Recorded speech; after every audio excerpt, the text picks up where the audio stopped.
واللہ بما تعملون بصیر والذین کفروا بعضهم اولیاء بعض الا تفعلوه تکن فتنة فی الارض وفساد کبیر. صدق اللہ العلی العظیم. یقیناً جن لوگوں نے ایمان قبول کیا، جنہوں نے اللہ کی راہ میں ہجرت کی، اپنے مال اور اپنی جان سے اس کی راہ میں جدوجہد کی، جان لڑائی، اور وہ لوگ جنہوں نے ان کو جگہ دی اور ان کی نصرت کی،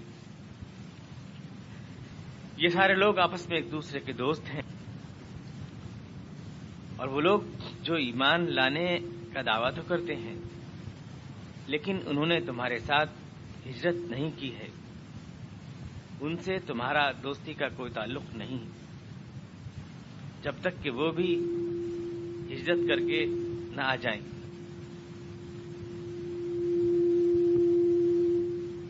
اور اگر وہ دین کے معاملے میں تم سے کوئی مدد مانگیں تو ان کی مدد کرنا تمہارے پر فرض ہے، مگر کسی ایسی قوم کے مقابلے میں نہیں جس سے ان کا معاہدہ ہو، اور اللہ تمہارے سارے اعمال کو دیکھتا ہے. وہ لوگ جو کفر والے ہیں وہ ایک دوسرے کے دوست ہیں، ایک دوسرے کی حمایت کرتے ہیں. اے مسلمانوں، اگر تم ایسا نہیں کرو گے تو زمین میں فساد پھیل جائے گا اور ایک زبردست فتنہ جنم لے گا. ان الذین آمنوا وہاجروا وجاہدوا باموالہم وانفسہم فی سبیل اللہ، بے شک جو لوگ ایمان لاتے ہیں، ہجرت کرتے ہیں، اپنے مال سے اللہ کی راہ میں جدوجہد کرتے ہیں اور اس کی راہ میں جانیں لڑاتے ہیں، یہ آپس میں ایک دوسرے کے دوست ہیں. پچھلی آیات میں اللہ تبارک تعالیٰ نے، اب دیکھتے ہیں کہ شروع سے قتال اور جہاد کی آیات ہیں، مصالحہ، معاہدہ، کس سے دوسری قوموں سے ہم معاہدہ کریں تو اس کے اصول کیا ہیں، اس کے ضوابط کیا ہیں. اگر معاہدے میں ہم سے عہد شکنی کا ان سے اندیشہ ہے تو ہم اٹھا کے پھینک دیں اس معاہدے کو. اس کے بعد پھر مسلمانوں کی عددی قوت اور ان کی طاقت، مسلمان کتنے ہوں تو کتنے پر غالب آئیں گے. پھر اللہ کے رسول سے کہا گیا کہ اللہ کے رسول آپ مسلمانوں کو اکسائیے جہاد کے لیے. اس کے بعد جو الزامات تھے مشرکین کے مسلمانوں کے اوپر، ان کا جواب دیا گیا. اس سلسلے میں قیدیوں کے بارے میں ہدایت دی گئی کہ قیدی جو ہیں ان کو چھوڑ دیا جائے، اللہ تعالیٰ ان کو بدلے میں بہت کچھ عطا فرمائے گا، اور اگر وہ غداری کرنے کا ارادہ کریں گے تو اللہ تعالیٰ ان کو کامیاب نہیں ہونے دے گا. تو سارا جو اس کا کانٹیکسٹ ہے، جو سارا سیاق ہے، وہ سب جہاد کا ہے. شروع سے آخر تک جہاد کی تعلیمات، معاہدے، کس طرح سے معاہدہ کریں، ہم کیسے لڑیں، صلح جنگ کے سارے قواعد یہ بیان ہو رہے ہیں. اسی ضمن میں یہاں پر اللہ تعالیٰ ہجرت، جہاد اور نصرت کی بات کر رہا ہے. یعنی آگے پیچھے کا آپ نظر رکھیں اگر، تو آپ خود طے کر لیں گے کہ اللہ تعالیٰ کے الفاظ کا مفہوم اور منشا کیا ہوتا ہے. جہاد کے سیاق میں جو گزشتہ آیات چل رہی ہیں اسی میں اللہ تعالیٰ نے یہاں پر ہجرت اور نصرت اور جہاد کی اصطلاحات بولی ہیں. تو جو الفاظ آئے ہیں جہاد کے سیاق میں آئے ہیں، شروع سے سارے اسی کے احکامات بیان ہو رہے ہیں جیسا کہ آپ سن رہے ہیں.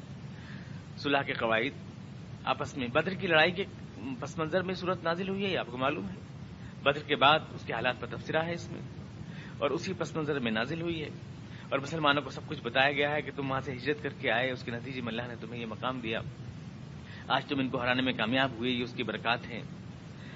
اور اس کے بعد یہاں پر اللہ تعالیٰ ہجرت اور جہاد اور نصرت تینوں الفاظ کو جوڑ کے بول رہا ہے. صاف مطلب یہ ہے کہ یہ تینوں الفاظ آپس میں ایک خاندان کے الفاظ ہیں، اور ان کا تعلق آپس میں یہ ہے کہ یہ سب اس سیاق میں تیار ہوتے ہیں جو جہاد کا ہے. یعنی ہجرت بھی اسی سے متعلق ہے، نصرت بھی اسی سے متعلق ہے، اور جہاد بھی اسی سے متعلق ہے. غلبہ حق کی جدوجہد میں جو کارروائیاں انجام دی جاتی ہیں ان سب کا تعلق اس اسٹریٹجی سے ہے، ان الفاظ کا. ہجرت بھی وہی ہے، اللہ تعالیٰ کے دین میں کی خاطر جب ہمیں اپنی سرزمین میں سانس لینا مشکل ہو جائے تو اس کے لیے ہم کوئی مرکز تعمیر کریں، باطل کے مقابلے کے لیے کوئی ادارہ، کوئی انسٹیٹیوشن، یہی ہجرت ہے. اور اس کے بعد ہم جو لوگ ان کی مدد کرتے ہیں وہ نصرت ہے. ظاہر بات ہے ایسے لوگوں کی جو مدد کرتے ہیں. تو یہ الفاظ اپنا مفہوم خود بتا رہے ہیں اور یہ اسلام کے اصطلاحات ہیں. اور میں نے آپ سے بہرحال عرض کیا ہے کہ اسلام کی اصطلاحات کے سلسلے میں جو اسلام کے الفاظ ہیں گڑبڑ نہیں کرنی چاہیے. صلاۃ جیسے نماز کے لیے کہا گیا ہے تو صلاۃ یوں تو حضور اقدس علیہ الصلوۃ والتسلیم پر درود بھیجنے کے لیے بھی کہا گیا ہے، یا الذین آمنوا صلوا علیہ وسلموا تسلیما. کوئی کہے تو یہ کہہ سکتا ہے کہ 5 وقت حضور پہ درود بھیجنا فرض ہے، بجائے نماز کے یوں کہہ دے. اقیموا الصلاۃ کا مطلب یہ ہے کہ اللہ کے رسول پہ صلاۃ بھیجا کرو، یہ بھی ترجمہ کوئی کر سکتا ہے. اگر گڑبڑ کرنے پہ آ جائے تو صوم کا ترجمہ کچھ اور کا، حج کا ترجمہ سفر کا آتا ہے. کوئی بھی کہہ سکتا ہے کہ جو ہم نے یاترا کی وہ حج ہے، دھیان گیان کو صلاۃ بنا دو، یاترا کو حج بنا دو، جو کچھ بھی کر لو. لیکن اسلام کی جو اصطلاحات ہیں ان اصطلاحات کو انہی معنی میں رکھنا چاہیے جن معنی میں اللہ تعالیٰ نے ان کو بولا ہے. اور اگر ہم ان الفاظ کو ہٹا کر دوسرے معنی میں استعمال کریں گے تو یہی تحریف قرآنی ہے. یہ جائز نہیں ہے. اس سے قرآن کا مفہوم بدل جاتا ہے، اس کے معنی بدل جاتے ہیں. آج آپ دیکھیں گے کہ ہجرت اور جہاد اور نصرت تینوں الفاظ کو انتہائی بے احتیاطی کے ساتھ استعمال کیا جاتا ہے. ہر بات کو جہاد لوگ کہہ دیتے ہیں. مسجد میں پڑھا رہے ہیں تو جہاد ہے، نماز پڑھ رہے ہیں تو جہاد ہے، کسی کو دعائیں یاد کرا رہے ہیں تو جہاد ہے، اور یہاں سے وہاں چلے گئے ایک محلے سے دوسرے محلے میں تو ہجرت ہے، اور اس محلے والوں نے اگر دعوت کر دی تو نصرت ہے. یہ تو اسلام کی اصطلاحات ہیں. اصطلاحات کو وہیں تک بولنا چاہیے اسی معنی میں جس میں قرآن کریم نے بولا ہے. اور اس سے ہٹ کر آپ دوسرے معنی میں بولیں گے تو یہ قرآن کے ساتھ تحریف ہے. یقیناً اگر ہر دینی عمل ہجرت بن جائے، ہر دعا یاد کرنا ہجرت بن جائے، واز کرنا ہجرت بن جائے، اور کھانا کھلانا دعوت کرنا یہ نصرت بن جائے، اور جناب کوئی بھی نیک کام کرنا یہ جہاد بن جائے، تو اللہ کو الگ الگ مہاجرین، مجاہدین اور انصار کا نام لینے کی ضرورت کیا ہے؟ ہر مومن مہاجر بھی ہے، ہر مومن جو ہے انصار میں بھی ہے، ہر مومن جو ہے وہ مجاہد بھی ہے. ظاہر بات ہے جو بھی نیک کام کر رہا ہے تو الگ الگ اصطلاحات ہیں اور ان کو اسی کانٹیکسٹ میں رکھنا چاہیے. آپ دیکھ رہے ہیں کہ اس کا سیاق کیا ہے. قرآن کریم ان سارے الفاظ کو جوڑ کے کیوں بول رہا ہے؟ جوڑ کے کیوں بول رہا ہے؟ ہجرت، جہاد اور نصرت اس سب کو جوڑ کے اس لیے بول رہا ہے کہ یہ سارے ایک خاندان کے اور ایک قبیلے کے الفاظ ہیں سارے کے سارے، اور اس کی وہ چین بنتی ہے، اس کو وہیں رکھنا چاہیے، اس کے وہی معنی ہیں. غلبہ حق کی جد و جہد میں ہم جو سب تیار کرتے ہیں وہ جب اپنے سرزمین میں جگہ نہیں پاتی تو کہیں اور اپنا مستقر بناتی ہے. جو لوگ ان کی طرف دست تعاون بڑھاتے ہیں وہ انصار کہلاتے ہیں. جو لوگ اسلام کو غالب کرنے کے لیے اکٹھے ہوتے ہیں وہ مجاہد کہلاتے ہیں، اور جب ان کی سرزمین ان پر تنگ ہو جاتی ہے تو وہ مہاجر کہلاتے ہیں. ان کو اسی اصطلاح میں بولنا چاہیے. دوسرے معنی میں، چھوٹے چھوٹے معنی میں آپ نے بول دیا. قرآن کے الفاظ اتنے بڑے تھے اور آپ نے اس کا مصداق بہت چھوٹا لے لیا. جب بچے گڑیا گڈے کی شادی کرتے ہیں، یہ دلہن ہے، یہ دولہا ہے، لکڑی اس کا بنا ہوا دولہا کھڑا ہے، یعنی کہ کپڑے کا بنا ہوا کپڑے کی دلہن کھڑی ہے، جہیز جا رہا ہے، رخصت ہو رہی ہے، ولیمہ ہو رہا ہے، سب کچھ ہو رہا ہے. یہ سب کچھ الفاظ سارے بول دیے، ولیمہ بول دیا، جہیز بول دیا، شادی، رخصت، سب کچھ بولا جا رہا ہے، نکاح بھی ہو رہا ہے گڑیا کا. لیکن ظاہر ہے کہ تلاعب ہے، یہ کھیل ہے. اس کے پیچھے تو زیادہ بڑی حقیقت ہے. قرآن کریم کے جو الفاظ ہیں ان کے پیچھے حقیقتیں زیادہ بڑی ہیں. اگر آپ ان کو چھوٹی چھوٹی چیزوں کے اوپر بولیں گے تو یہ تو گڑیا گڈے کا کھیل ہو جائے گا، قرآن شریف کے الفاظ کے ساتھ کھیل ہو جائے گا. اس کی اجازت نہیں دی جا سکتی ہے. قرآن شریف کی اصطلاحات کے ساتھ کھیلنا نہیں چاہیے، اس کے الفاظ کے ساتھ کھیلنا نہیں چاہیے. اس کو وہیں رکھنا چاہیے جس کا جو قرآن نے جس کا جو مطلب لیا ہے. اور اگر ایسے کھیلنے کی اجازت دے دی گئی تو قرآن شریف کا ایک مطلب بھی تو اپنی جگہ نہیں رہے گا. جیسے میں نے کہا صلاۃ کا ترجمہ حضور پہ درود بھیجو، یہ ہو جائے گا، یہ کچھ بھی ہو جائے گا، نماز نہیں رہے گا. اور سارے قرآن شریف کو جیسے چاہو ترجمہ کر لو، جیسے چاہو کر لو. حضور اقدس علیہ الصلوۃ والتسلیم کی سیرت اور آپ کی جو حیات مبارکہ ہے اس کی روشنی میں اور آپ کی تشریحات کے مطابق سمجھا جائے گا قرآن کریم کو. صلاۃ ہم نہیں، حضور نے جیسے پڑھ کے بتائی اس کو کہیں گے صلاۃ. دھیان گیان کو نہیں کہیں گے، پنڈت جی کے دھیان گیان کو صلاۃ نہیں کہہ سکتے ہم. حضور نے جیسے بتایا، جو کر کے دکھایا وہ صلاۃ کہلائے گی. اس کو آپ یاد رکھیں. قرآن شریف کے الفاظ سمجھے جائیں گے حضور کی سیرت کی روشنی میں، اپنے سیاق سباق کی روشنی میں، اور اسے کھیلنے کی اجازت کسی کو نہیں دی جائے گی. اصطلاحات اگر سے رشتہ ٹوٹ جائے تو آپ کچھ بھی ترجمہ کر سکتے ہیں، کچھ بھی معنی بنا سکتے ہیں. تو یہاں پر قرآن کریم کہہ رہا ہے کہ جن لوگوں نے ہجرت کی اور اللہ کی راہ میں اپنے مال سے اپنی جان سے جہاد کیا اور پھر جن لوگوں نے ان کی مدد کی، اولئک بعضهم اولیاء بعض، یہ آپس میں ایک دوسرے کے دوست ہیں. اولئک بعضهم اولیاء بعض، یہ ایک دوسرے کے دوست ہیں. الگ الگ بتا رہا ہے قرآن کریم، یہ مہاجرین ہیں، یہ مجاہدین ہیں، یہ نصرت کرنے والے ہیں، اور یہ آپس میں ایک دوسرے کے دوست ہیں. اور اگر آپ یوں کہیں کہ صاحب دینی اعمال ہی کو آپ ہجرت کہہ دیں اور انہیں کو نصرت کہہ دیں اور انہیں کو جہاد کہہ دیں تو سب آپس میں ایک دوسرے کے دوست کیا؟ وہ تو سب ہر آدمی ہے، مہاجر بھی وہی ہے، مجاہد بھی وہی ہے، تو دوستی کا کیا سوال ہے؟ ہر ایک تو خود ہی ہے. یہ جب الگ الگ ہے تو ان کے گروپ ہیں، اس کا مطلب یہ ہوا کوئی مہاجر ہیں، کوئی مجاہد ہیں، کوئی انصار ہیں، اور یہ آپس میں ایک دوسرے کے دوست ہیں. یعنی ان سب کے مشترکہ عمل سے اسلام کا غلبہ عمل میں آتا ہے، ایک دوسرے کے دوست ہیں. اولئک بعضهم اولیاء بعض. اب اگر آپ یہاں تفسیرات اٹھا کے دیکھیں گے تو اس کا ترجمہ ملے گا یہ ایک دوسرے کا ترکہ پائیں گے، زیادہ تر میں یہ ملے گا. اولئک بعضهم اولیاء بعض یعنی مہاجر اور انصار ایک دوسرے کا ترکہ پائیں گے. والذین آمنوا ولم یہاجروا، اور وہ آدمی جو ایمان تو لائے لیکن ہجرت نہیں کی، اے مسلمانوں تمہارے ساتھ، ما لکم من ولایتہم من شیء حتی یہاجروا، ان کا تم سے کوئی تعلق نہیں جب تک وہ ہجرت نہ کریں، یعنی وہ تمہارا ترکہ نہیں پائیں گے. یہ ملے گا آپ کو زیادہ تر کہ اگر جن مسلمانوں نے حضور کے ساتھ ہجرت کی مدینے میں، تعلق یہ گویا کہ ذکر ہو رہا ہے قریش کا اور مدینے کے جو انصار تھے ان کا تذکرہ ہو رہا ہے. جو لوگ حضور کے ساتھ آئے تھے وہ تو پائیں گے ترکہ انصار کا اور انصار ان کا پائیں گے، لیکن جو لوگ حضور کے ساتھ نہیں آئے حالانکہ مسلمان تھے اور مکے میں رہ گئے تھے وہ نہیں پائیں گے. یہ ترجمہ اس کا آپ کو ملے گا. اور پھر ساتھ میں یہ بھی ملے گا کہ یہ آیت منسوخ ہے، یعنی اب ترکہ پائیں گے. اب جو ہے ہجرت کرے نہ کرے مسلمان کا ترکہ پائے گا. اس وقت تو یہ تھا کہ ترکہ نہیں پائے گا، اور اب یہ ہے کہ ترکہ پائے گا. جب نہیں پائے گا کہ آیت منسوخ ہے. مکمل احترام ملحوظ رکھتے ہوئے میں یہ کہنا چاہتا ہوں کہ قرآن کریم جو بات فرما رہا ہے وہ کہہ رہا ہے اولئک بعضهم اولیاء بعض، یہ آپس میں ایک دوسرے کے ولی ہیں. اولیاء ولی ہیں، ترکے کا لفظ یہاں ہے بھی نہیں، یہ ایک دوسرے کے دوست ہیں. اور قرآن کریم نے یہ لفظ یہاں پر ہی استعمال نہیں کیے بلکہ پورے قرآن میں آپ کو جگہ جگہ مل جائیں گے. والمؤمنون والمؤمنات 10ویں پارے میں یہیں آگے چل کے مل جائے گا آپ کو. والمؤمنون والمؤمنات بعضهم اولیاء بعض، مسلمان مرد اور مسلمان عورتیں آپس میں ایک دوسرے کی دوست ہیں. والمنافقون والمنافقات بعضهم اولیاء بعض، اور منافق مرد اور منافق عورتیں آپس میں ایک دوسرے کے دوست ہیں. آپ کو مل جائے گا. تو اس کا مطلب کیا ہے؟ یعنی منافق مرد منافق عورتوں کو ترکہ پائیں گے اور مسلمان مرد مسلمان عورتوں کو ترکہ پائیں گے. یا مثلا آپ کو ملے گا الا ان اولیاء اللہ لا خوف علیہم ولا هم یحزنون، خبردار کہ جو اللہ کے ولی ہیں ان کے لیے کوئی خوف نہیں ہے. تو کیا مطلب اللہ کے ولی کون ہے؟ جو اللہ کا ترکہ پائیں گے. ولی اولیاء کا ترجمہ کیا کرنا چاہیے؟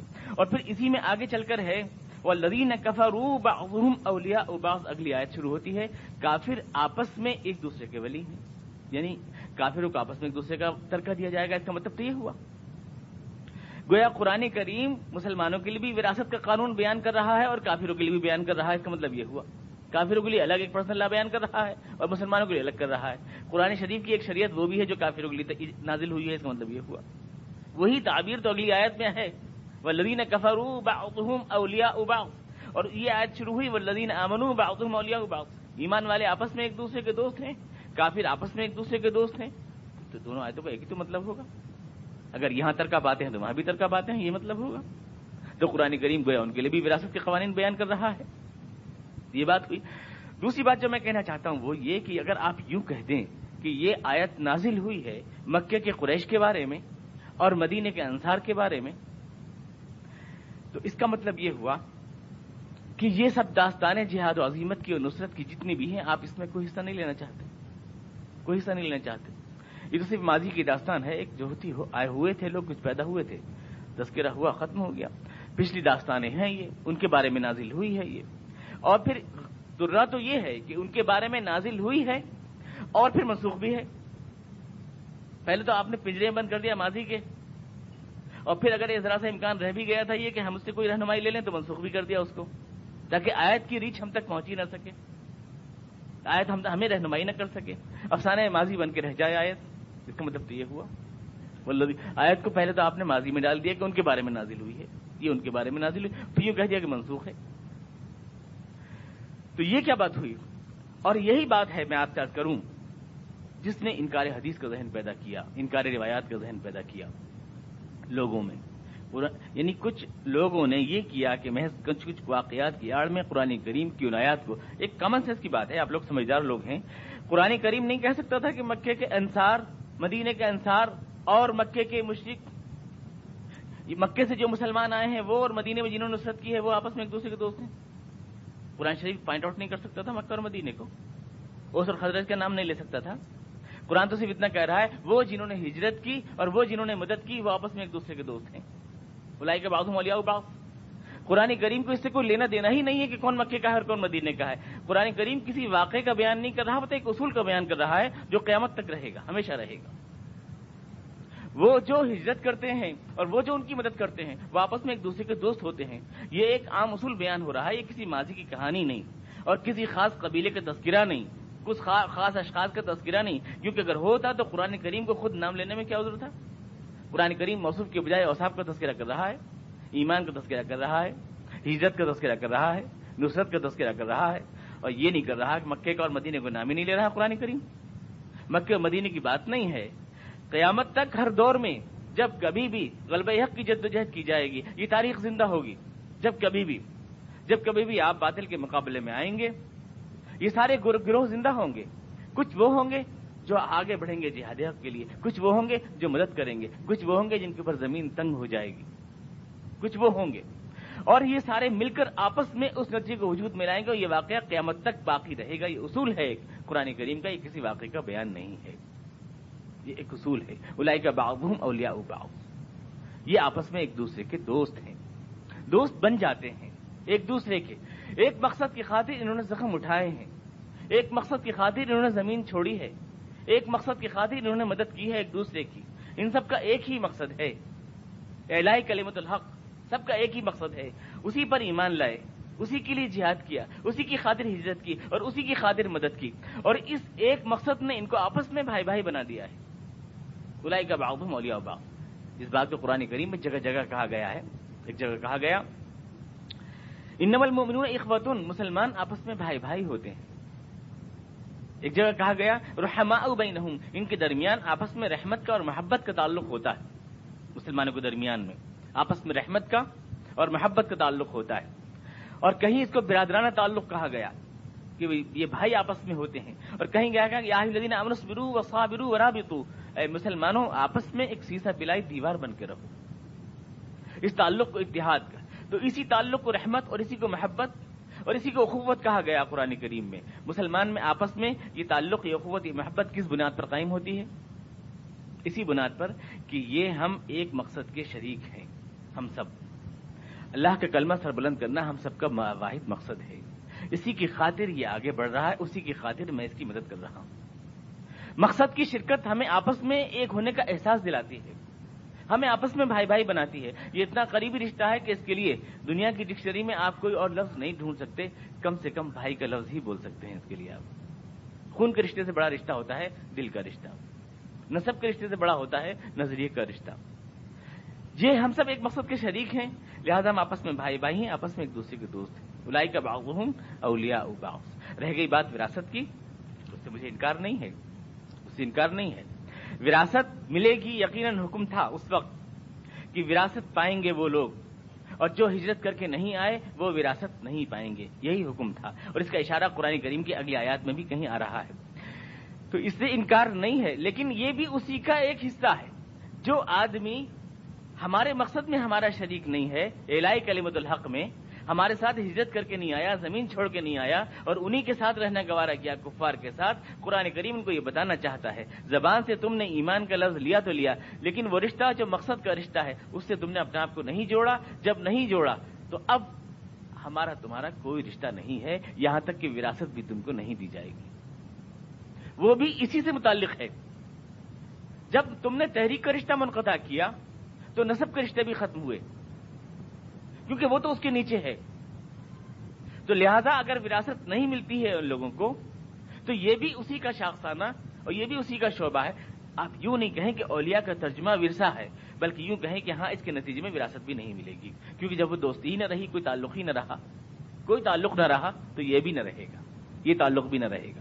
لیکن یہ میں اصرار کے ساتھ کہوں گا کہ یہ کہنا کہ یہ آیت منسوخ ہے، جیسا کہ آپ جانتے ہیں بارہا میں کہہ چکا ہوں، منسوخ ہونے کا سوال ہی پیدا نہیں ہوتا ہے قرآن کریم کے ٹیکسٹ میں۔ منسوخ نہیں ہے، بلکہ یہ ہے کہ اس وقت ہجرت ختم ہو گئی تھی۔ حضور نے ارشاد فرمایا کہ لا ہجرت بعد الفتح، اب ہجرت نہیں ہے، لہذا ختم ہو گئی تھی، لہذا اب وہ مسئلہ نہیں رہا تھا۔ آئندہ مستقبل میں ایسے جب کبھی حالات پیدا ہو کہ مسلمانوں کو ہجرت کی ضرورت پڑ جائے اور جو لوگ اس مقصد میں ان کا ساتھ نہ دیں، آج بھی وہ وراثت سے محروم کیے جائیں گے، آج بھی منسوخ ہونے کا کوئی سوال نہیں ہے۔ وہ حالات، حالانکہ چونکہ وہ حالات ختم ہو گئے، حالات جب کبھی ریپیٹ ہوں گے تو یہ سارے احکامات ریپیٹ ہوں گے، اس کا منسوخ ہونے کا کوئی مطلب نہیں ہے۔ بلب جلاتے ہیں آپ رات میں، دن میں آپ بجھا دیتے ہیں، اس کا یہ مطلب نہیں کہ بلب منسوخ ہو گیا، جب کبھی رات آئے گی بلب ایک بار پھر جلایا جائے گا، ایک بار پھر جلایا جائے گا، یہ ان حالات کے لیے حکم موجود رہے گا، یہ منسوخ نہیں ہے۔ منسوخ کا کوئی سوال قرآن کریم کے ٹیکسٹ میں ہوتا نہیں ہے کسی بھی طرح سے۔ تو اولئک بعضهم اولیاء بعض کا ترجمہ آپ یہی کریں گے کہ وہ آپس میں ایک دوسرے کے دوست ہیں۔ البتہ یہ بات کہ ان کو وراثت نہیں ملے گی وہ اپنی جگہ بالکل درست ہے، اپنی جگہ، لیکن وہ اس کا نتیجہ ہے۔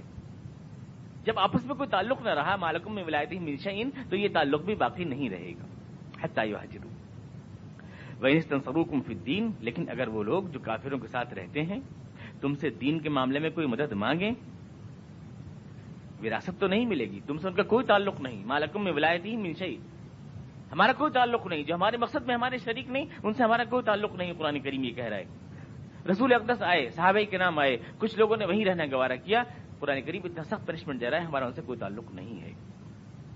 حضرت ابن عباس رضی اللہ عنہ، حضرت عباس جو حضور کے چچا ہیں، انہوں نے فرمایا حضور سے، جب حضور نے ان کے اوپر فدیہ لگایا اور کہا کہ تم اپنا بھی دو اور عقیل کا بھی دو، اب حضرت علی ابن ابی طالب کے جو بھائی تھے، عقیل ان کا بھی دو اور نوفل کا بھی دو، تو حضرت عباس نے فرمایا کہ ہم تو آپ کے قبلے کی طرف منہ کر کے نماز پڑھتے تھے اور ہم نے تو آپ کی رسالت کا اقرار کیا، اور پھر ہم سے کافروں کا سلوک کیوں کیا جا رہا ہے؟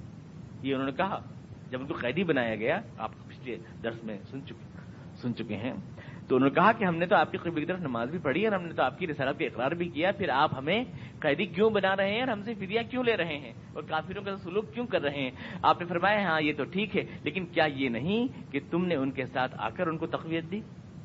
تم کافروں کے ساتھ آئے، تم وہاں رہے، ہمارے ساتھ نہیں آئے، اور پھر آج جب حملہ کرنے ہم پر آئے تو تم ان کے ساتھ آئے، تو کیا یہ نہیں کہ تم نے ان کی جمعیت بڑھا کر ان کو تقویت دی؟ آج کل کے اسلام اگر کہا جائے تو کیا یہ نہیں کہ تم نے ان کو ووٹ دے کے ان کی طاقت بڑھائی؟ آپ کہہ سکتے ہیں تم نے، دل میں تمہارے کیا تھا یہ میں نہیں جانتا، لیکن یہ تو حقیقت ہے کہ تم ان کے ساتھ آئے، لہذا تمہارے ساتھ سلوک کفار کا ہی کیا جائے گا۔ دل کے حالات تو اللہ جانتا ہے، تم ان کے ساتھ آئے۔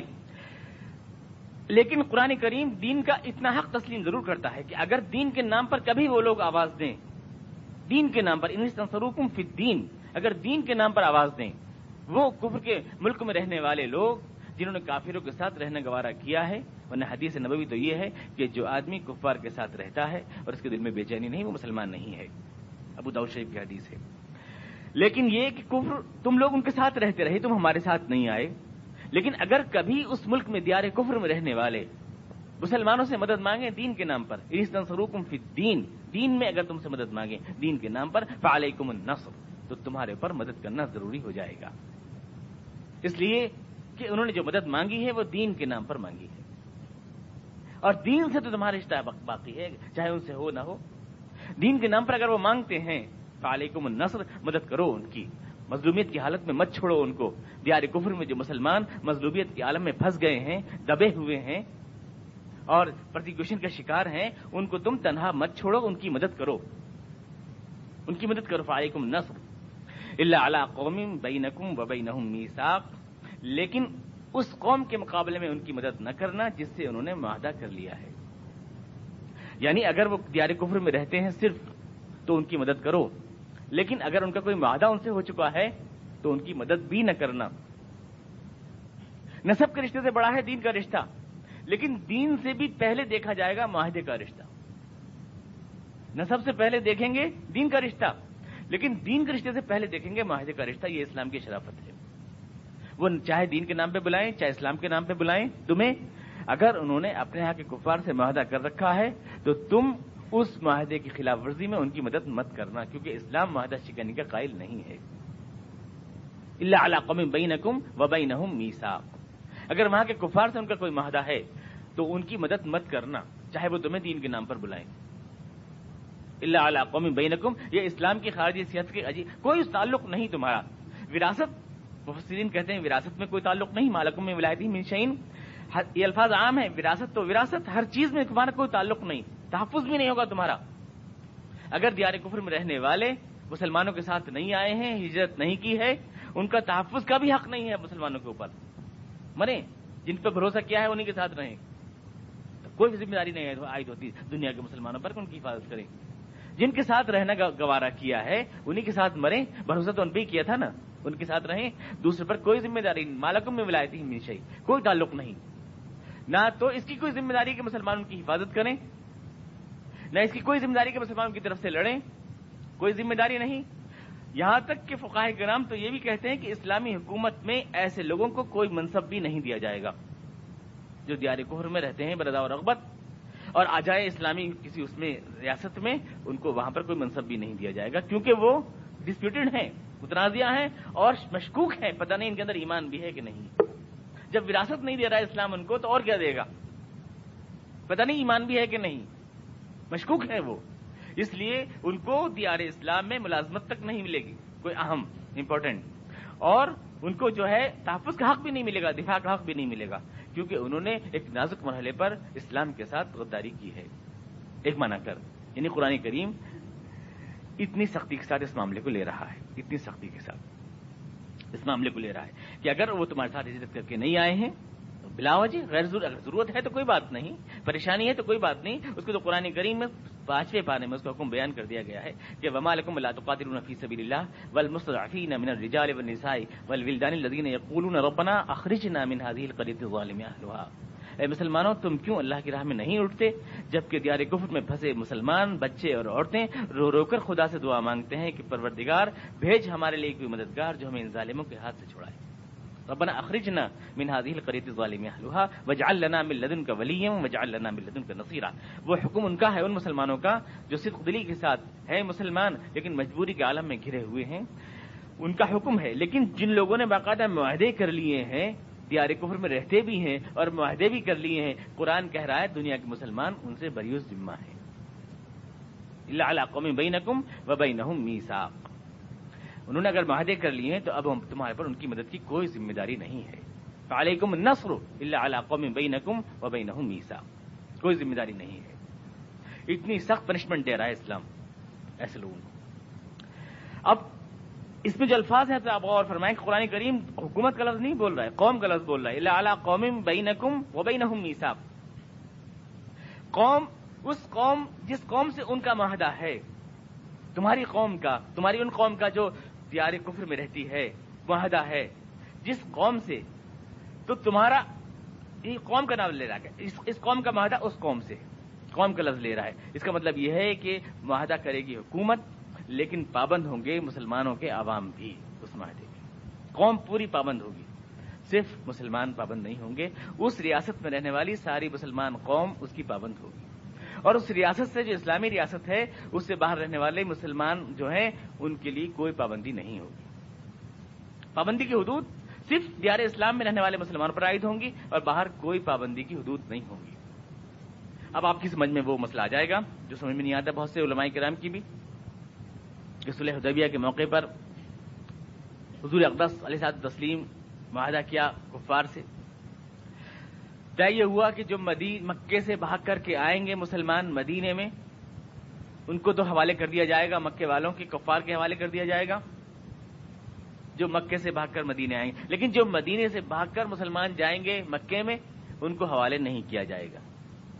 یہی وہ شرط ہے جو صحابہ کرام بہت زیادہ جذباتی ہو گئے جس شرط کے اوپر، اور حضرت عمر فاروق رضی اللہ عنہ اتنے جذباتی ہوئے کہ رونے لگے اور حضور سے کہا کہ یا رسول اللہ کیا ہم حق پر نہیں ہیں جو ہم اتنا دب رہے ہیں ان لوگوں سے. اور جب یہ شرط لکھی جا رہی تھی اور ابھی اس پہ دستخط نہیں ہوئے تھے حضور اقدس علیہ تسلیم کے، حضرت علی مرتضیٰ لکھ رہے تھے اور ابھی لکھنے میں تحریر تھی کہ سہل بیٹھے تھے جو کفار کی طرف سے آئے تھے. اسی وقت آئے صحابی رسول حضرت ابو جندل اور حضور کے قدموں میں گر گئے، زنجیروں میں بندھے ہوئے تھے، مدینے سے بھاگ کر کے آئے اور کہا کہ حضور مجھ پر بہت عذاب توڑے جا رہے ہیں اور آپ مجھے چھڑا لیجئے، اور ابھی تو معاہدہ نہیں لکھا گیا ہے، میں مکے سے بھاگ کر کے آیا ہوں۔ آپ نے فرمایا کیوں سہل، ابھی تو معاہدہ لکھا نہیں گیا ہے، ابھی تو معاہدہ ضبط تحریر میں نہیں آیا ہے، اور ابھی تو ہم نے دستخط نہیں کیے ہیں، جندل کو ہم روک لیں؟ تو سہل نے کہا نہیں، معاہدہ جب لکھنا شروع ہو گیا تو معاہدہ ہو گیا۔ تو حضور نے ارشاد فرمایا کہ جاؤ ابو جندل، ہم معاہدہ شکنی نہیں کریں گے، اللہ تمہارے لیے کوئی راہ نکالے گا۔ وہاں سے چلے گئے واپس، تو ابو جندل ایک کافر کے ساتھ گئے، راستے میں گئے، اس سے کہا بھائی میاں تمہیں تلوار تو بہت بڑھیا دکھانا کیسی ہے، بہت چمک ہے، تو بولے ارے بھائی بہت عمدہ تلوار ہے، کیا ہے نہ جانے کتنوں کو میں نے اس سے اڑایا ہے۔ ابو جندل بولے میں بھی دیکھوں کیسی تلوار ہے، کتنی بہتر ہے۔ اس نے ان کے ہاتھ میں دے دی، شیخی میں آ کے انہوں نے تلوار کی بہتری کا سب سے پہلے اسی کے اوپر تجربہ کیا، اور اس کے بعد بھاگ کر مکے کے پہاڑیوں میں چھپ گئے، اور وہاں پر انہوں نے ایک چھاپا مار دستہ بنا لیا، اور جو بھی آتا تھا کفار کا لشکر اس کو کہہ رہا ہے اللہ علی قوم بینکم و بینہم میثاق، قوم سے خطاب کر رہا ہے، اور مسلمان قوم وہ جو اسلامی ریاست کی حدود میں رہتی ہے، وہ صرف حکومت نہیں بلکہ قوم پوری پابند ہوگی، لیکن وہ قوم جو سلطنت اسلامی سلطنت میں رہتی ہے، باہر کے لوگ جو اس سے حدود سے باہر ہیں وہ اس کے پابند نہیں ہوں گے۔ تو وہ سوال جو پیدا ہوتا ہے وہ آپ کا ختم ہو جاتا ہے۔ واللہ بما تعملون بصیر، اور خدا تمہارے سارے اعمال دیکھ رہا ہے۔ تم اگر انہوں نے فی الدین یعنی دین کی دہائی دی ہے، ان استنصروکم فی الدین، دین کے نام پر مدد مانگی ہے، کیا وہ دین کے نام کا ایکسپلائٹ کر رہے ہیں، جھوٹ بول رہے ہیں، دین کے نام پر مسلمانوں کے جذبات کو بھڑکانا چاہتے ہیں مدد کے لیے، حقیقت میں دین نہیں ہے مقصد ان کا؟ اگر یہ بات ہے، اللہ دیکھ رہا ہے۔ معاہدے میں جو خلاف ورزیاں کون کر رہا ہے، چوری چھپے پوشیدہ ظاہر، وہ سب اللہ دیکھ رہا ہے۔ اللہ بما تعملون بصیر، یہ اسلامی قانون کی وہی خصوصیت ہے جو دنیا میں کسی قانون کے پاس نہیں ہے۔ اسلامی قانون چیک کرنے والی ایک ذات ہر وقت ساتھ رکھتا ہے، وہ کوئی قانون نہیں رکھ سکتا ہے۔ دل سے پابندی کراتا ہے، باہر کے کسی پریشر سے پابندی نہیں کراتا قانون کی۔ واللہ بما تعملون بصیر۔ والذین کفروا بعضهم اولیاء بعض، اور جو کافر ہیں وہ ایک دوسرے کے دوست ہوتے ہیں۔ دیکھیے بات آئی نہیں، میں نے آپ سے کیا عرض کیا تھا، ایک دوسرے کا ترکہ پاتے ہیں، جو ترجمہ کیا وہ کیسے ہو جائے گا؟ والذین کفروا بعضهم اولیاء بعض، یہاں کے کافر ایک دوسرے کا ترکہ پائیں گے؟ کیا قرآن کریم کافروں کے لیے الگ پرسنل لا تجویز کر رہا ہے، وراثت کے قانون کے لیے بتا رہا ہے؟ یہاں ایک عام حقیقت کا بیان ہے، عام حقیقت کا۔ دنیا میں ایسا ہوتا ہے، نظریہ آپس میں لوگوں کو متحد کرتا ہے۔ دنیا اسلام دشمنی پر متحد ہے، تمہیں اسلام کی خاطر متحد ہونا چاہیے۔ شروع میں کہا گیا، یہاں پر وہی بات کہی گئی کہ اولئک بعضهم اولیاء بعض، مسلمان آپس میں ایک دوسرے کے دوست ہوتے ہیں، کافر ایک دوسرے کے دوست ہوتے ہیں۔ والذین کفروا بعضهم اولیاء بعض الا تفعلوا، اگر اے مسلمانوں تم بھی ایسا نہ کرو گے، یعنی اگر تم بھی دین کی بنیاد پر ایک نہ ہوئے، تم نے ایک صف نہ بنایا اپنے آپ کو، تکن فتنۃ فی الارض وفساد کبیر، زمین میں بہت بڑا فتنہ پیدا ہو جائے گا، بہت فساد پھیل جائے گا، شر کی طاقتیں منظم ہو جائیں گی، چھا جائیں گی حق والوں کے اوپر، دبا دیں گی، نیکی ہاتھ جوڑ کے جیے گی دنیا میں، نیکی ضعیف بن کے جیے گی، باطل طاقتور بن کے جیے گا۔ اگر باطل کے کوئی مقابلے میں حق پسندوں کی دیوار نہیں بنے گی، وہ ایک بنیاد مرصوص نہیں بنیں گے، اپنے آپ کو جوڑ کر اس کے مقابلے میں ایک دیوار نہیں بنیں گے، تو دنیا میں پھر باطل کا ہاتھ روکنے والا مروڑنے والا کوئی نہیں رہے گا۔ الا تفعلوا تکن فتنۃ فی الارض وفساد کبیر، تفصیل سے آپ کو سمجھا چکا ہوں، فتنہ اور فساد کا مطلب بہت تفصیل کے ساتھ۔ قرآن کی اصطلاح میں فساد کا مطلب یہ نہیں فرقے وارانہ فسادات، کرمنل رائٹس جسے کہتے ہیں لوگ، اسی آیت کو جو ہے قرآن سوسائٹی آف انڈیا والے جو ہیں انہوں نے جو استعمال فرما لیا، فسادات کے خلاف کنونشن کر رہے تھے، یہ آیت تو فٹ کر دی، اللہ میاں فساد نہیں چاہتے، یہ نہیں بلوا نہیں چاہتے، یہ مطلب ترجمہ نہیں ہے اس کا۔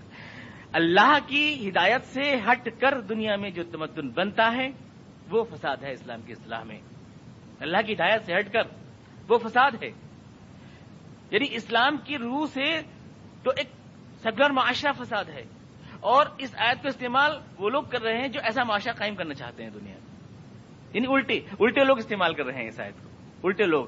قرآن کریم فساد کہتا ہے اللہ کی ہدایت سے انحراف اور رہنمائی کو، اگر ایسا نہیں ہوگا تو دنیا میں فساد پھیل جائے گا۔ الا تفعلوه تکن فتنۃ فی الارض وفساد کبیر۔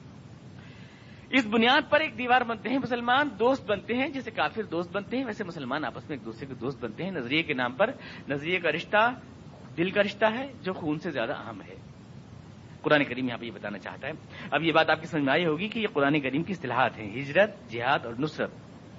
اور یہاں اسی سیاق میں بولا گیا ہے، اس کو کسی دوسرے سیاق میں بولنے کی اجازت نہیں دی جا سکتی. تحریف قرآن ہے یہ، یاد رکھیں آپ. قرآن کریم کے الفاظ کو اسی کانٹیکسٹ میں، اسی سیاق میں بولنا چاہیے جس میں قرآن کریم نے بولا ہے. کوئی آدمی کتنا بڑا مقدس کیوں نہ ہو، وہاں سے ہٹا کر قرآن کے الفاظ کو بولے گا تو وہ قرآن کے ساتھ ظلم کرے گا، اس کی اجازت نہیں دی جا سکتی. ہجرت کا ایک مقصد ہے، قرآن ایک معنی ہے قرآن کریم میں. آپ دیکھ رہے ہیں سب کو جوڑ کے کیوں کہہ رہا ہے قرآن کریم؟ ان الذین آمنوا وہاجروا وجاہدوا والذین آووا ونصروا. ایمان، جہاد، ہجرت، نصرت سارے ایک سے ایک جڑے ہوئے ہیں، تسبیح کے دانے ایک کے بعد دوسری چیز وجود میں آتی ہے. یہ تھوڑی کہ وہی ایمان بھی ہے، وہی جہاد بھی ہے، وہی ہجرت بھی ہے، وہی نصرت بھی ہے، یہ مطلب تھوڑی ہے. اولئک بعضهم اولیاء بعض، یہ سارے گروپ مل کر دوست بنتے ہیں. سب ہجرت والے، جہاد والے، نصرت والے. وہ ایک عمل ہے جو 3 اینگل سے انجام پاتا ہے. لوگ اس کو اصطلاح تشریح کرتے ہیں کہ ایک ہی عمل ہجرت بھی کہلا رہا ہے، وہی نصرت بھی کہلا رہا ہے، وہی جہاد بھی کہلا رہا ہے. ہر چیز ہے، الفاظ کا طوطا مینا ہے، الفاظ سے کھیلنا ہے. تلاعب بالقرآن ہے یہ. جیسے میں نے مثال دی آپ کو، گڑیا گڈے کی شادی، دولہا ہے، دلہن ہے، جہیز ہے، ولیمہ ہے، کھیل ہے، کھیل بنا دیا الفاظ کا قرآن کریم کا. اصطلاحات کے ساتھ کھیل نہیں ہونا چاہیے. اب یہاں پر ہجرت کی آپ کو اندازہ ہوا اہمیت کا کہ قرآن کریم کتنی اہمیت دے رہا ہے ہجرت کو. ہجرت کے نام پر بن رہا ہے کنبہ مسلمانوں کا، اور جو مسلمانوں کے ساتھ ہجرت نہیں کر رہا اس کو وراثت تک نہیں دی جا رہی ہے، ترکہ تک نہیں دیا جا رہا اس کو. اسلامی حکومت میں اس کو ملازمت تک نہیں دی جا رہی، حالانکہ وہ مسلمان ہونے کا دعویٰ کر رہا ہے. اور قرآن کہہ رہا ہے کہ ان کی کوئی مدد تمہارے پر ضروری نہیں. علیکم النصر، مدد کرو ان کی ضرور کرو اگر دین کے نام پر بلائیں. الا علی قوم بینکم و بینہم میثاق، لیکن جو کفار سے معاہدہ کر کے بیٹھ گئے ہیں مریں، انہی پہ جیئیں جن پہ وثوق کیا ہے میثاق. تمہیں مدد کرنے کی کوئی ضرورت نہیں ہے. اتنا بڑا پنشمنٹ دے رہا ہے قرآن کریم، ہجرت کو اتنی بڑی اہمیت دے رہا ہے. تو ہجرت کیا چیز ہے اس کو ہمیں سمجھنا چاہیے. کیا شے ہے ہجرت؟ ہجرت کی حقیقت کیا ہے؟ اس کو تفصیل سمجھانے کی ضرورت ہے آپ کو. ہجرت کے لیے بڑی بڑی غلط فہمیاں ہیں.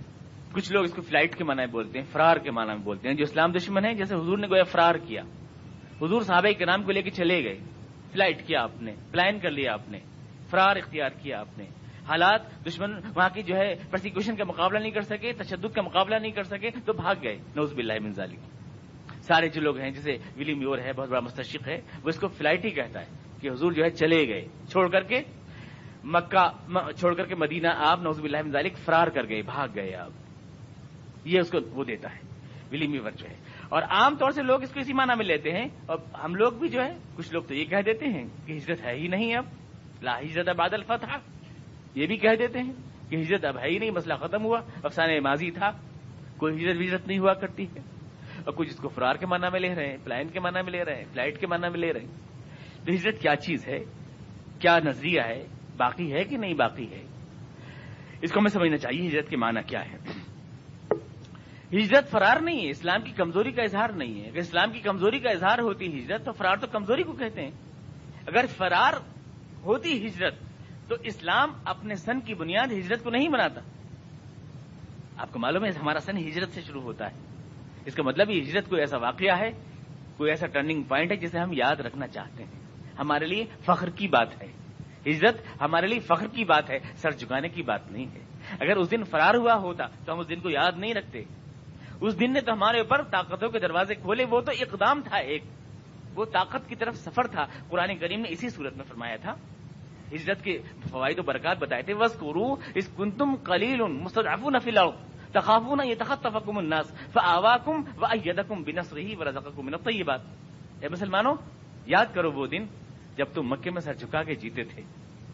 تم وہاں پر دبے رہتے تھے، تمہیں ڈر لگا رہتا تھا کہ تمہیں لوگ اچک کے لے جائیں گے. خدا نے تم کو ایک ٹھکانہ مہیا کیا مدینے میں. خدا نے تمہاری مدد کی اور خدا نے تم کو تمام نعمتوں کا مالک بنا دیا. وَرَزَقَكُم مِّنَ الطَّيِّبَاتِ. تو ہجرت کا نتیجہ اسلام کے لیے طاقت کی شکل میں ظاہر ہوا. ہجرت طاقت کی طرف سفر تھی.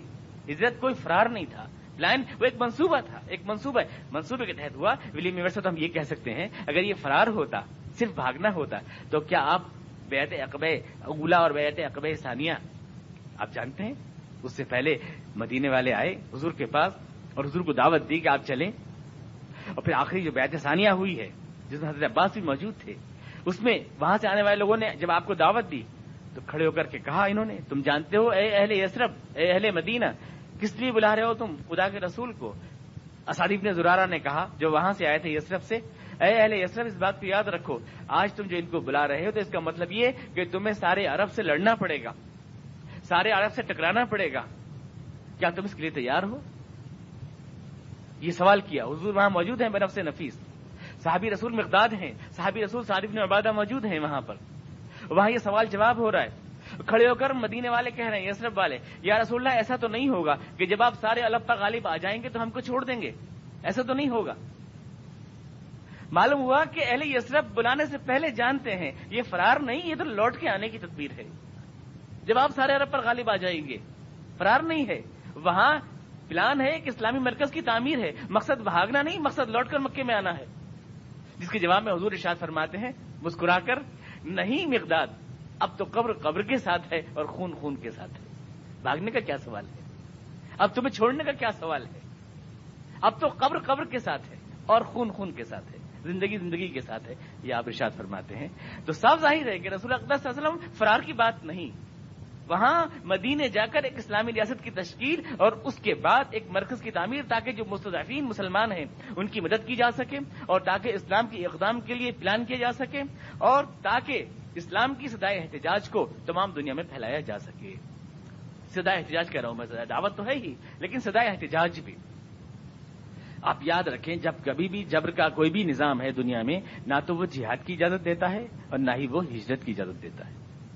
کوئی بھی جبر کا نظام جہاد کی تو اس لیے نہیں دیتا کہ اس کو اپنی بنیادیں لڑکھانے کا اندیشہ ہوتا ہے، اور ہجرت کی اس لیے نہیں دیتا کہ اس کی بدنامیاں باہر پھیلتی. آج کل کا رواج ہے سیاسی پناہ لوگ لیتے ہیں دوسرے ملکوں میں جا کر، جب اپنے ملکوں میں ظلم ہوتا ہے تو دوسرے ملکوں میں جا کے پناہ لے لیتے ہیں. بہت برا مانا جاتا ہے. اگر کوئی آدمی اپنے یہاں جا کر دوسرے ملک میں برائی کرتے اپنے ملک کی تو اس کے اوپر بغاوت و غداری کے الزامات لگتے ہیں. تو نے باہر جا کے ایسا کیوں کہا؟ جبر جو ہے جابرانہ نظام نہ تو اٹھنے کی اجازت دیتا ہے، نہ بولنے کی اجازت دیتا ہے، نہ باہر جانے کی اجازت دیتا ہے. جہاد جو ہوتا ہے وہ وقت کے خلاف، جبر کے خلاف جو ہے آواز اٹھانے کی بات ہوتی ہے، اور ہجرت اس کے لیے ایک نیا میدان تلاش کرنے والی بات ہوتی ہے، اور یہ ہمیشہ طاقت کا سبب بنتی ہے. آپ دیکھیں ہجرت حبشہ ہوئی، مدینے کی ہجرت سے پہلے حضور کی ہجرت حبشہ ہوئی، جس میں حضرت عثمان، آپ کی اہلیہ مطہرہ، آپ کی حضور اقدس صلی اللہ علیہ وسلم کی بیٹی ہجرت کر کے گئیں. اس کے نتیجے میں خدا نے کیا عطا فرمایا؟ ہجرت حبشہ کے نتیجے میں نجاشی جیسا بادشاہ ملا اسلام کو، اس کی حمایت ملی. اور ہجرت مدینہ کے نتیجے میں اوس اور خزرج کے شاندار قبائل اسلام کو مل گئے. ہجرت حبشہ سے نجاشی بادشاہ اور ہجرت مدینہ سے اوس اور خزرج کے قبائل. تو ہجرت نے مدینہ کو فتح کیا اور تلوار نے مکے کو فتح کیا. لیکن مکے کی جو فتح تلوار سے ہوئی اس کی بنیاد بھی تو ہجرت مدینہ ہی بنی، یعنی بیج تو وہیں رکھا گیا، جو پودا بعد میں پھوٹا وہ تو مدینے کی ہجرت سے پھوٹا.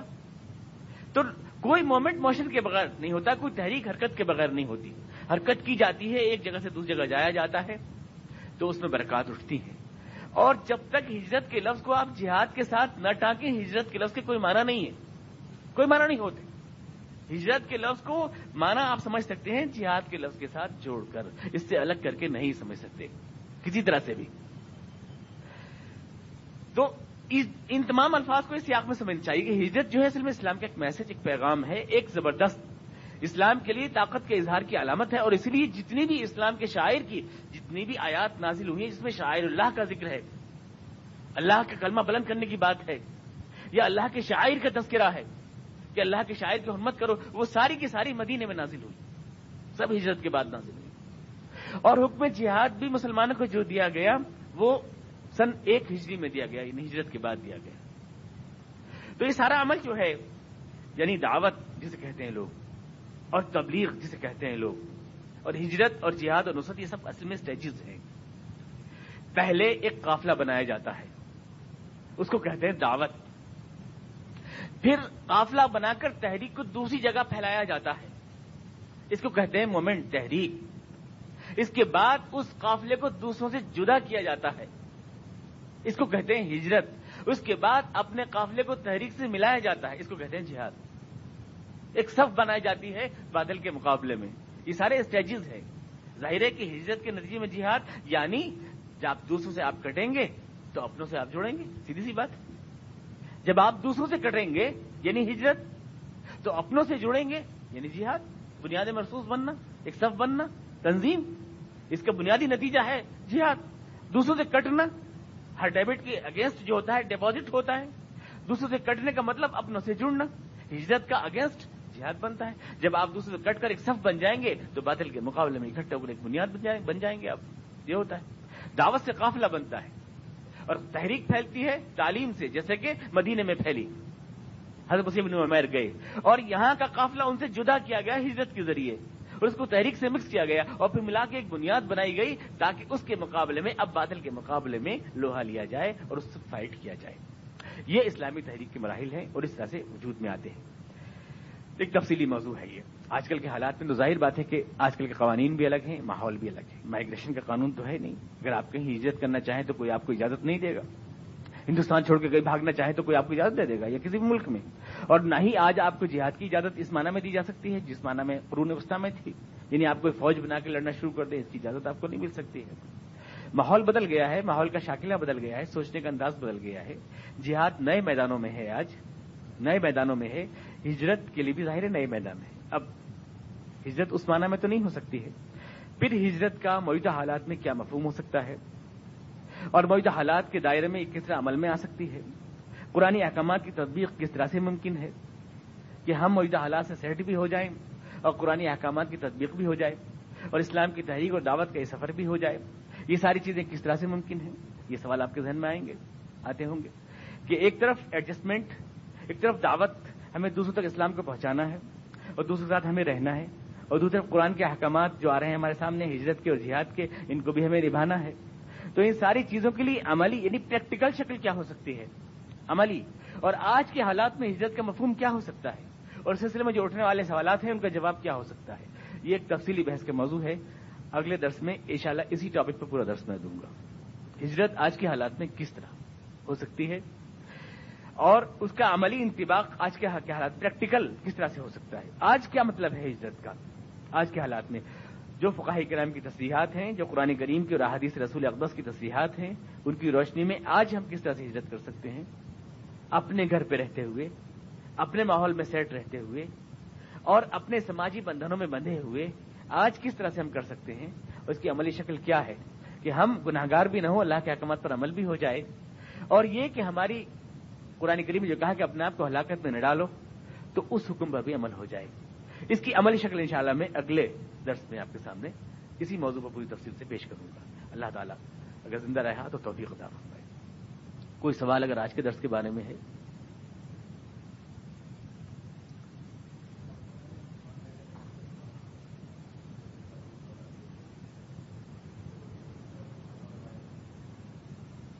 نہیں، مرتد نہیں. ایک تو اسلام کا قانونی نظام ہے اور ایک اسلام کا جو ہے یعنی قانونی نظام جو آنکھ سے نظر آنے والا ہے، اور ایک وہ جو فیما بینہ و بین اللہ ہے، اللہ کے اور کے درمیان. ایمان اور کفر کی حقیقت تو اللہ کو معلوم ہے کسی کے، لیکن اس پر عملاً جو اسلام کا قانون نظام لاگو کیا جاتا ہے وہ ایک الگ ہے. مثلا ایک آدمی نے طلاق دی اپنی بیوی کو 3 دفعہ، کہہ دیا آ کے کہ میں نے 1 دفعہ دی ہے، تو اس کی بیوی اس کو واپس کر دی جائے گی، اسلامی عدالتیں واپس کر دیں گی، قانونی سطح پر واپس ہو جائے گی. لیکن فی الحقیقت تو ظاہر بات ہے کہ اللہ جانتا ہے کہ حقیقت کیا ہے، اس کا جواب اس کو اللہ کے ہاں دینا پڑے گا. تو اللہ کے ہاں کون مسلمان تھا کون منافق تھا یہ اللہ جانتا ہے، لیکن قانونی اعتبار سے ان کو ان حقوق سے محروم کر دیا گیا جو مسلمانوں کے حقوق تھے.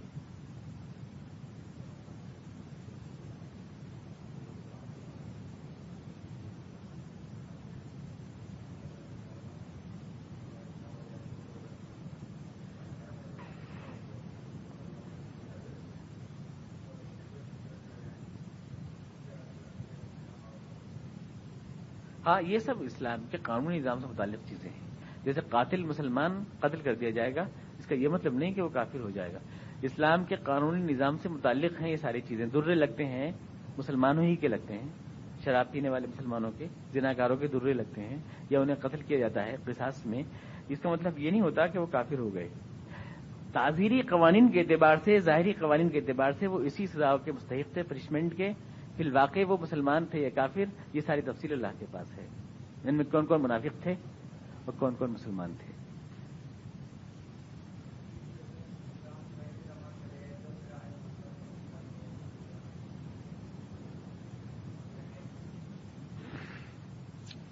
صدام حسین نے کوئی خلافت راشدہ تھوڑی قائم کر رکھی ہے، تو ان کے وہ ایک الگ سسٹم، اس کو یہاں کیوں پوچھ رہے ہیں؟ مطلب صدام حسین صاحب نے جو کچھ بھی کیا اس کی جوابدہی قرآن شریف کو تھوڑی کرنی ہے.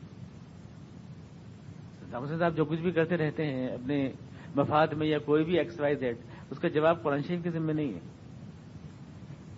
کیوں کیا انہوں نے اسلامی نظام میں؟ تو آدمی کو جب تک اس کے اوپر جرم ثابت نہ ہو جائے اور جب تک وہ اس کا اعتراف نہ کر لے باقاعدہ عدالت سے گزر کر، تب تک اس کو سزا نہیں دی جا سکتی ہے. اور یہ صرف اسلامی نظام میں نہیں، دنیا کے ہر قانونی سسٹم میں ہے.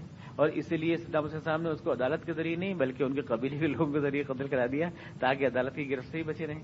تو عدالتی اس کے تحت یہ خلاف قانون ہے یہ طریقہ کار. اس طرح سے کیا حقیقت ہے کیا حقیقت نہیں ہے، اسلام کا یہ طریقہ کار نہیں. اسلام تو یہاں تک ہے کہ یہ کہہ رہا ہے کہ مسلمانوں کی بھی مدد نہیں کی جائے گی اگر انہوں نے معاہدہ دوسروں سے کر رکھا ہے.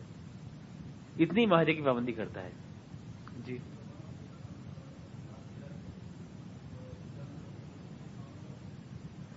بعد میں تو آ گئے نا سارے لوگ فتح کے بعد، لا ہجرت بعد الفتح. لوگ ایک صاحب ہم سے گفتگو ہو رہی تھی عالم دین سے، تو انہوں نے کہا کہ اب ہجرت کا کوئی وہ مطلب انسٹیٹیوشن ہی نہیں ہے، ختم. لا ہجرت بعد الفتح، فتح کے بعد اب کوئی ہجرت ہی نہیں ہے. یہ حدیث انہوں نے پیش فرمائی. حالانکہ یہ وہ عالم تھے جو گلی گلی ہجرت کرتے ہیں. یعنی آج ہجرت اتنا عام کر رکھی ہے، وائڈ کر رکھی ہے کہ ہر جگہ ہجرت ہے، یہ بھی ہجرت ہے وہ بھی ہجرت ہے، اور وہاں ہجرت کا انکار رہے مکمل. اس کا مطلب صرف یہ ہے لا ہجرت بعد الفتح. اب جب کہ فتح ہو چکی ہے مکے کی، اب مکے سے ہجرت کرنے کی کوئی ضرورت نہیں ہے. اب جب کہ مکہ فتح ہو چکا ہے، یعنی اسلام کا غلبہ، کیونکہ ہجرت تو ایک عبوری دور کا حکم ہے، اور جب کہ اسلام کا غلبہ مکے پر مکمل ہو چکا تو اب اس کی کوئی ضرورت نہیں. اور دلیل یہ ہے کہ حضور کی دوسری حدیث ہے کہ آپ نے فرمایا ہجرت باقی رہے گی ہمیشہ. الہجرت باقی ہے تو ہمیشہ باقی رہے گی. وہ اس کو منسوخ کہہ دیتے ہیں کہ ہجرت منسوخ ہے. تو یہ منسوخ والی بات جو ہے کبھی میرے حزب نہیں ہوئی. قرآن شریف کی اگر سارے بات کو منسوخی کہتے چلے جاؤ تو اس کا مطلب یہ ہے کہ آپ اس سے پیچھا چھڑانا چاہتے ہیں قرآن شریف سے. اس کا مطلب یہی ہے کہ یہ بھی منسوخ ہے، وہی منسوخ ہے، وہی منسوخ ہے. تو اس پہ ایمان لانے کی مجبوری ہے. پھنس گئے ہیں ایمان لا کے. لیکن اب یہ کہ اب چھٹکارے کی واحد شکل یہ ہے کہ یہ بھی منسوخ ہے، وہی منسوخ ہے، سب منسوخ ہی منسوخ ہے. تو یہ طریقہ فکر جو ہے ہمارے لیے قابل قبول نہیں ہے. جی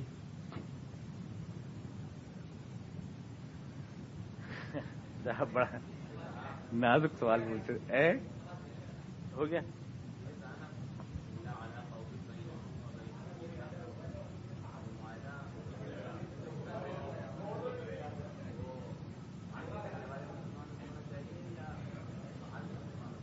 نہیں، اگر ان کا معاہدہ دیار کفر میں رہنے والے مسلمانوں کا کوئی معاہدہ ان کافروں کی حکومت سے ہے جس کی حکومت میں وہ رہتے ہیں، الا علی قوم بینہم. کہاں معاہدہ؟ ہاں تو اس کا صاف نہیں. دیکھیے آپ اس کو لوکل اس میں نہ سمجھیں.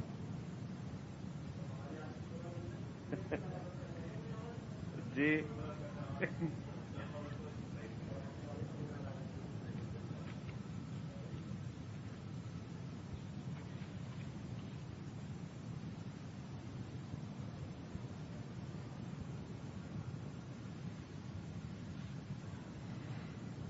ہاں ٹھیک ہے.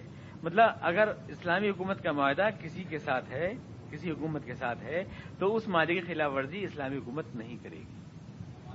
مسلمانوں کو ہاں گویا کہ چاہے مسلمان کتنے چیخے چلائیں اس حکومت کے خلاف اسلامی حکومت نہیں کھڑی ہوگی. اسے آپ کریکٹ کر لیجئے. عوام مراد نہیں ہے اس میں دیار کفر میں رہنے والے، بلکہ اسلامی حکومت کا معاہدہ اگر کسی حکومت سے ہے تو اس حکومت کی پابندی کریں گے سب مسلمان عوام جو اس دائرے ریاست میں، اسلامی ریاست کے دائرے میں رہتے ہیں اس میں. اور اس سے باہر جو رہتے ہیں ان کے اوپر اس کی پابندی لاگو نہیں ہوگی. جیسے میں نے حضرت ابو جندل کا واقعہ آپ کو بتایا، ان کے اوپر لاگو نہیں ہوگی. اللهم صل على محمد وعلى ال محمد كما صليت على ابراهيم وعلى ال ابراهيم انك حميد مجيد. اللهم بارك على محمد وعلى ال محمد كما باركت على ابراهيم وعلى ال ابراهيم انك حميد مجيد. ربنا اننا ظلمنا انفسنا وان لم تغفر لنا وترحمنا لنكن من الخاسرين. ربنا اننا سمعنا مناديا ينادي للإيمان أن آمنوا بربكم ربنا فاغفر لنا ذنوبنا وكفر عنا سيئاتنا وتوفنا مع الأبرار. سبحان ربك رب العزة عما يصفون وسلام على المرسلين والحمد لله رب العالمين.